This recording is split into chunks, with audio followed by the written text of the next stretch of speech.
Sam Bankman-Fried had a philosophy. He called it earning to give.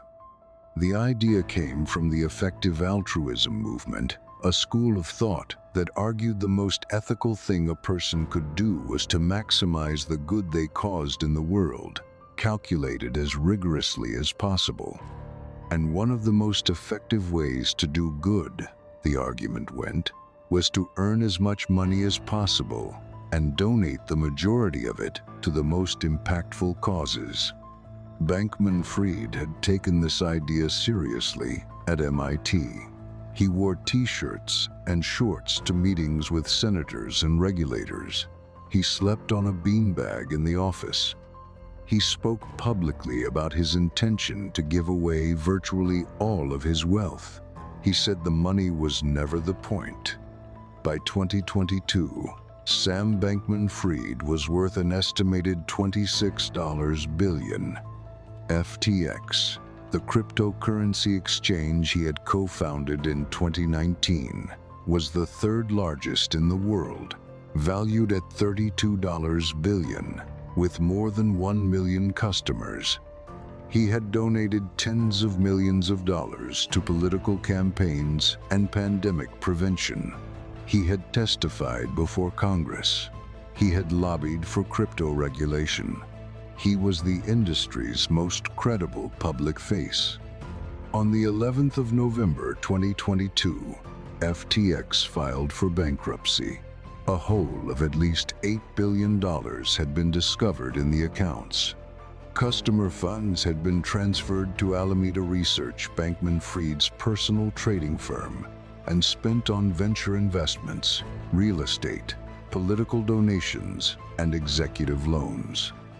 On the 28th of March, 2024, a federal judge sentenced Sam Bankman-Fried to 25 years in federal prison and ordered him to forfeit $11 billion. The money was always the point. Samuel Bankman-Fried was born in 1,992 inches, Stanford, California, the son of two Stanford law professors. He studied physics at MIT, where he encountered the effective altruism movement and concluded that quantitative trading was the career most likely to maximize his earning potential and therefore his giving potential. In 2014, he joined Jane Street Capital, a quantitative trading firm in New York. In 2017, he left Jane Street and founded Alameda Research, a cryptocurrency trading firm. The name was chosen deliberately to be obscure. He did not want clients or counterparties to associate it with him personally. Alameda made money early by exploiting price differences for Bitcoin between Asian and American exchanges, a form of arbitrage that was particularly lucrative in 2017 and 2018.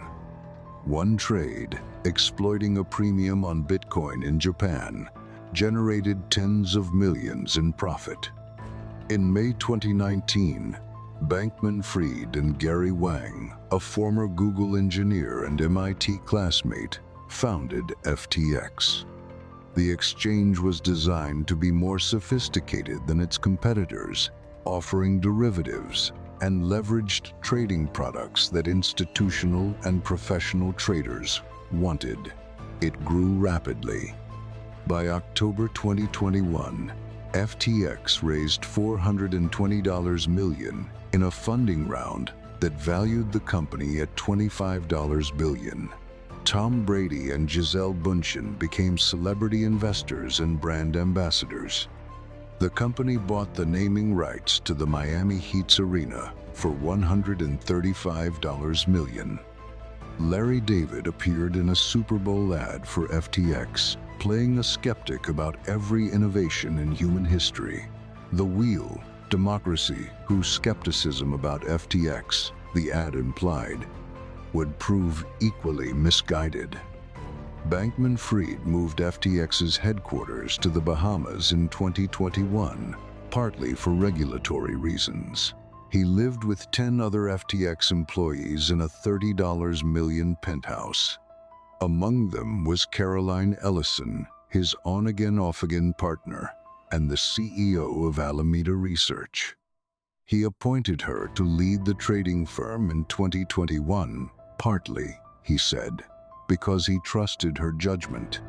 Partly, testimony later revealed, because she was unlikely to ask the questions that might have stopped what was about to happen.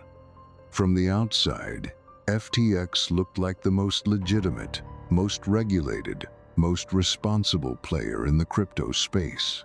On the inside, the structure had a flaw that was not a bug, but a feature. FTX was an exchange. Its customers deposited money, dollars, crypto, to trade on the platform. That money was supposed to be held in custody for those customers. It was supposed to be there whenever they wanted to withdraw it. It was not. Gary Wang, FTX's co-founder and chief technology officer, testified at Bankman-Fried's trial that he had written code at Bankman-Fried's direction that gave Alameda Research a special status within the FTX system. Alameda could withdraw funds from FTX customer accounts in practically unlimited amounts, without triggering the margin calls or liquidations that would have applied to any other user. Alameda had, in effect, a secret line of credit backed by the deposits of FTX's customers, and the customers had no idea. Caroline Ellison testified that between $10 and $20 billion in customer funds ultimately passed through Alameda's accounts.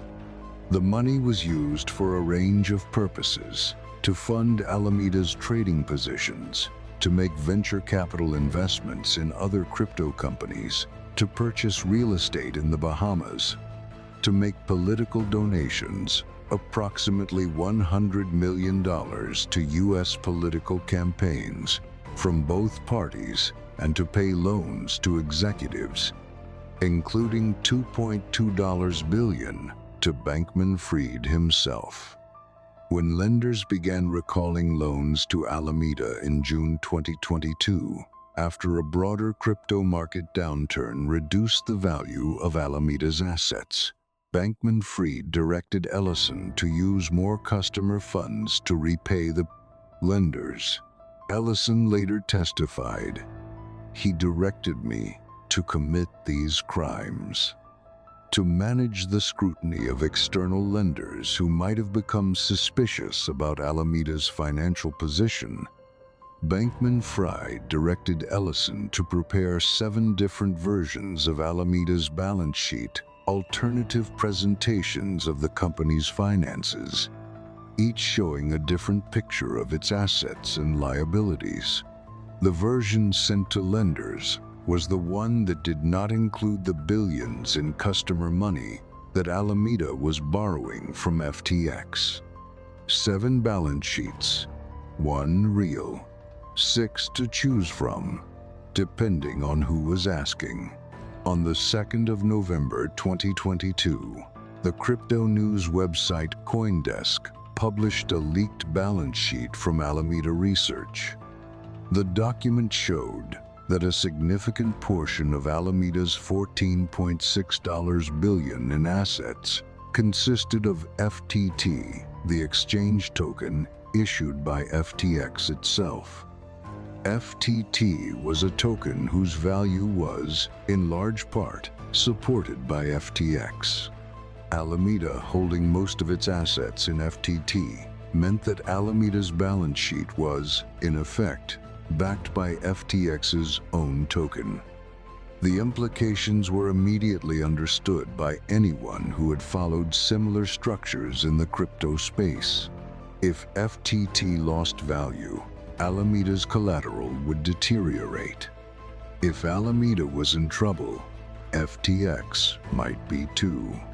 3 days later, on November 5, Changpeng Zhao, the CEO of Binance, FTX's largest competitor, announced on Twitter that Binance would liquidate its entire holdings of FTT. worth approximately $580 million. The message was clear. The largest player in the industry no longer believed in FTT. FTX customers began withdrawing. In the 3 days that followed, $6 billion left the platform. FTX did not have the funds to cover the withdrawals because the funds were in Alameda's accounts. The exchange froze withdrawals. Bankman-Fried reached out to Binance, asking Zhao to acquire FTX in an emergency deal. Binance announced a non-binding agreement to buy FTX's non-US operations. The following day, after reviewing FTX's books, Binance withdrew. On the 11th of November, 2022, 9 days after the CoinDesk article, FTX and more than 130 associated legal entities filed for bankruptcy. Bankman-Fried resigned as CEO. He was replaced by John J. Ray III, the same restructuring specialist who had overseen the Enron bankruptcy. Ray later said that in his decades of restructuring experience, he had never seen such a complete failure of corporate controls as at FTX. Approximately $473 million in funds were subsequently taken from FTX in what the company described as an unauthorized transaction, a hack that occurred while the bankruptcy proceedings had barely begun. The FTX trial, which began in October 2023, was notable for the quality of the prosecution's witnesses. Gary Wang, Nishad Singh, and Caroline Ellison, 3 of Bankman-Fried's closest associates, had all pleaded guilty and agreed to testify against him. Their accounts were consistent and detailed. Ellison's testimony was the most dramatic. She described, methodically, how Bankman-Fried had directed the entire scheme. She described the 7 balance sheets. She described the meetings in the Bahamas penthouse where the decisions were made. She described her own fear of him. "I was kind of, terrified of him," she had told an author who was writing a book about Bankman-Fried at the time. Her sentencing in September 2024 resulted in a term of 2 years in prison, far below the guidelines, in recognition of her cooperation. Bankman-Fried took the stand in his own defense, which was unusual and widely regarded as a strategic mistake. He argued that he had not known how customer money was moving between FTX and Alameda, that he had made mistakes of judgment rather than committed fraud, that the collapse had been caused by a market downturn rather than a hole in the accounts. The jury convicted him on all 7 counts in about 4 hours of deliberation. His sentence of 25 years was among the longest ever imposed for financial fraud in the United States. He was ordered to forfeit $11 billion. The effective altruism angle, the part of the story that the popular press covered least, is perhaps the most disturbing. Bankman-Fried genuinely believed, or at least articulated, a moral philosophy that made large-scale risk-taking on behalf of a good cause defensible. Several people in the effective altruism community had donated to or been associated with him. Some had worked at FTX. The community spent months after the collapse interrogating whether the philosophy itself had created conditions in which fraud could be rationalized. The answer, probably, is that effective altruism did not cause the fraud, but it may have made the fraud easier to live with. easier to justify internally, easier to present to others, easier to continue. The idea that you are ultimately doing good, that the ends are good, even if the means are flawed, is a very useful idea if you are stealing billions of dollars from your customers. Sam Bankman-Fried gave away tens of millions. He stole billions. The people who lost the money were not abstract future beneficiaries of effective altruism. They were real people who had deposited their savings on a platform they trusted. That's where the money really went. This was Dark Ledger. Subscribe if you want to know where else the money really went.